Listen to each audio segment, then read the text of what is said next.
Welcome to Matters Financial and Geopolitical from a Frontier. Thank you for stopping by. Let me alert you to something.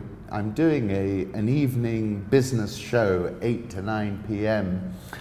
on Metropole TV. We just started yesterday. We're still working through things like graphics and so forth, but do come and join us. And if you have any thoughts, please share them with me directly or to the station. It will show from 8 p.m. to 9 p.m. and it's great to be back with the likes of Terry-Ann Chibet and Stephen Kimani, Kikonyo, and Sam, of course, who's the promoter of not only Metropole CRB but also Metropole TV, very mercurial individual as well. So I hope to see you via the show. Macro thoughts. I wrote this yesterday saying every other inversion of the US yield curve was presaged by a domestic US impulse, i.e. it was a weak US economy that was essentially inverting the yield curve.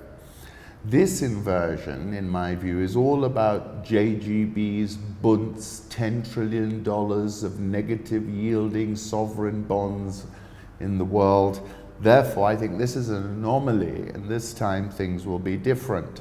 Holger, more than $10 trillion of negative yielding debt, highest level since September 2017, to the point I'm making. German Bund, negative territory. And it is this combination which is creating this distortion in the long end of the US yield curve. On the 24th of December, as I was wrapping up my thoughts for the year, which I termed an annus horribilis, I said the questions that investors need to ask themselves are the following. How much higher will the Fed dial up rates?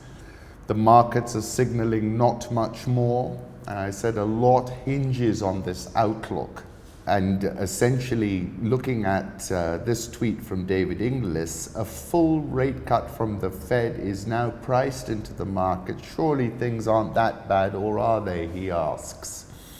And I think the market's getting ahead of itself, but hasn't got ahead of itself enough to merit a short position. Adam Mancini, excellent setup, he says, in the dollar index. He thinks it's going to retest the March highs. Let me take a look at where we are right now. 96.78. And if it can break out, the target is 97.70, he says.